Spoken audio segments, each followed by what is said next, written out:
Good morning, guys. It's Tracy Green, and I just wanted to share some things that I have been learning in my journey with keto, with my science background, and I'm just really getting on fire today about a topic that you may not want to hear. But here it goes. First of all, I did go to my doctor's visit this week, and everything was looking good. I did share with him that I had stopped my metformin and my cholesterol medicine. And when he looked at my numbers, he freaked out a little bit about my LDLs. My HDL, or good cholesterol, had risen, but my LDLs had risen huge.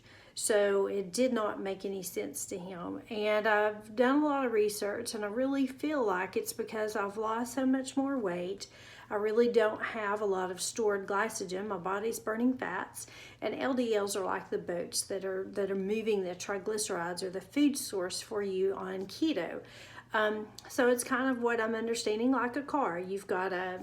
Your body can produce sugars, and you can burn sugars, or you can burn fats. I have so long, because my no fat or low fat diets, I've been burning carbs. And once those are gone, it's now been 6 months, down 24 pounds. Now I'm using more of a fat base, which includes my own body fats and also dietary fats. So that machine is working really well, and everything else looks great. And I have to say, I don't think I will be going back on that, but you guys need to talk to your own doctors and figure that out for yourselves. I am most concerned about my inflammation, and inflammation would be that I'm going to go have that tested again and see if that is better than all these years before. And I feel better. My joints are better. Everything else looked great. A1C is staying normal or within range. I'm checking my sugars. So I really feel like there's no problem. I also don't have any history of any cardiovascular problems in my family. I do have diabetes problems in my family, so I'm most concerned about that and not about the cholesterol. And really a better indicator, from what I'm understanding, is your HDLs, which mine are great, and your height to your waist ratio. So if you keep working on that size or working on that waist ratio, that really has a more contributing factor to heart attack and to stroke. So anyway, that's what I have been learning, and if you need those sources, let me know. But today, I really want to focus about our kids. So this kind of got me into doing a lot more research, and I'm finding about cholesterol levels in other countries and also obesity. And one of the fascinating things that I'm finding is that really, when we talk about fats in our diets, it's not the good fats or the fats that God made. It is the processed fats that we have to be concerned about. But somewhere we got confused in our media and publications and advertising doing that for us, saying low fat, no fat, whatever. But when you have polyunsaturated fats or man-made fats, that is the one that we want to be concerned about. But just fats that are natural fats, and these fats I'm talking about are things that you're going to find in meats and in avocados and pistachios and macadamia nuts and healthy olive oils or coconut oils. All those are those good fats. So I think that we really need to go back and say, is fats making us fat? Well, if you look at the stats, United States has increased this obesity trend for the last 35 years since we've been trying to watch that. And by the way, we're number 12 in the world now, and that's 35% obese. And that is startling. And I look at France, and the reason I'm looking at France is because France has the lowest childhood obesity. France is 12% as a whole, but when you look at childhood obesity, it is way less than that. So there are a lot of studies that have been looking at the French and looking at the children and trying to figure out, they knew that they were rising up towards obesity and came together and come up with some plans for their country. And there's some great studies out there. And when they did some interventions, they have decreased their, I'm so sorry, I'm looking for this. They have decreased all of their obesity as children from down from 17.5% down to 8%. So that now makes France the healthiest of the children. And I hate to see 8%, and this is children less than 5 years old. So who is in charge of their food? We are, as parents. Or we also think they spend a lot of time at school eating as well. So their intervention included family and at the homes. So it's been amazing for me to see that the childhood obesity. And we go back to the culture, and the culture of eating in France is a little different than America. So let me explain. We always think of French as French toast, bagels, pasta, all of these things, but really it's the idea of food. The children on average eat for more than an hour more than U.S. children, so they spend more time enjoying that food. And there are some of the rules that they have regarding food. And one is the parents, the question is real simple. In France, you might hear the question, are you still hungry? But in the United States, we say to our kids, are you full? So what does that say? It says to our kids, you're supposed to eat until you're full, not listen to your body. And so that has increased obesity in America, and I have been common to do that. There's also no snacking in France, and I've talked to you about this on another video. I've been a mom of this.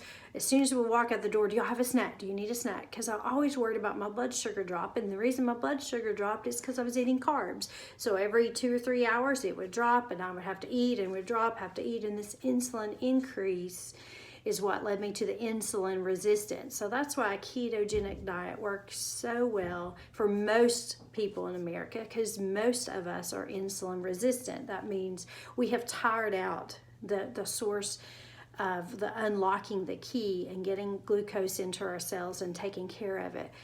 So in Italy, it's not, in France, it's not an emotional eating. Food is not that way. It's not used for bribes or for food rewards. And the parents schedule their meals, and the parents most do all the cooking, and the children, listen, eat what the parents eat. It's just expected. I make one meal, we sit down, we all eat it. I don't run through McDonald's and get chicken nuggets and french fries because you don't like it. So the whole mindset of food in France has been a little different than we see here in America. So eating is a slow sitting down process. It's a fellowship. It's not a fast food run through, run here, run there. So I think some of that culture is part of the reason that we're seeing a little difference attitude towards food.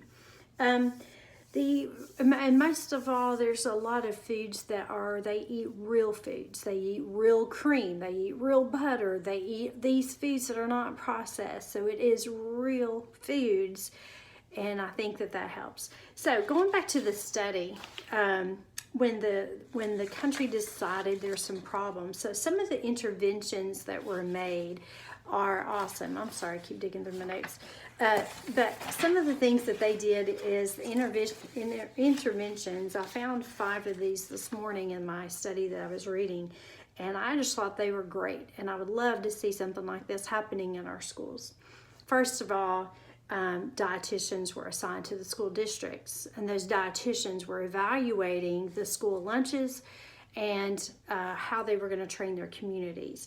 So they did monitor the children's BMI. And I know we started that in the US, and everybody freaked out. Oh my gosh, what are you going to do? These kids are going to be self-conscious and all that. But guys, let me tell you, this is what's leading to the diabetes epidemic of the world. This is why we have to start at young age teaching them what foods are, what's good, what's not good, and training them and teaching them to learn better foods.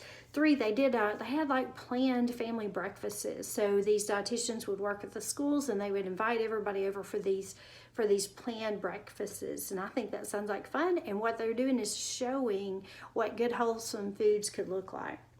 Number 4, they increased their field trips. And you all know, if you were ever a student of mine, I loved field trips. But these field trips, they would go where food's processed, go to the family farms, to the markets, even just to the grocery store to start some education about real foods. The packaged food industry is phenomenal. There's so many foods out there that are so easily to just grab off the shelf. And guess what? They are geared towards children, and children are wearing the pants instead of friends. The parents are picking out the food. The children are picking out the food most often in the US. And another thing is that they have, and I love this idea, they have in their cafeterias, they started implementing discovery meals. And these discovery meals were different tastes or different foods that the children may not be interested in. And kudos to King's Academy. I think Mike and them have done a great job with that with our international students. You know, they definitely trying to do the farm to table process, and I think that is on the verge of what we should see all around. We should see whole natural foods, and we should see folks really working on educating our children. Now, as a parent, that means that we need to be showing that we can change our taste buds, that there is no such thing as picky. That just means that they're just a child just doesn't like it, and these taste buds do change. You all know, you probably grew up not liking something, then you tried it, and then like, oh, it's the best thing in the world. So here's what I encourage you to do. Start having real conversations with your children about whole foods. What can we go buy that is not processed? Is it going to take a little more time? Probably.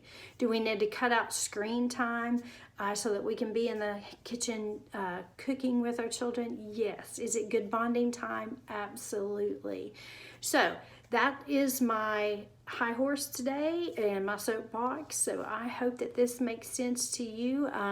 So let's just keep plugging on and learning more and more. And if you have any questions, give me a call, let me know, and I'll try to help. And I'm really finding all this I'm learning very fascinating. So have a great day.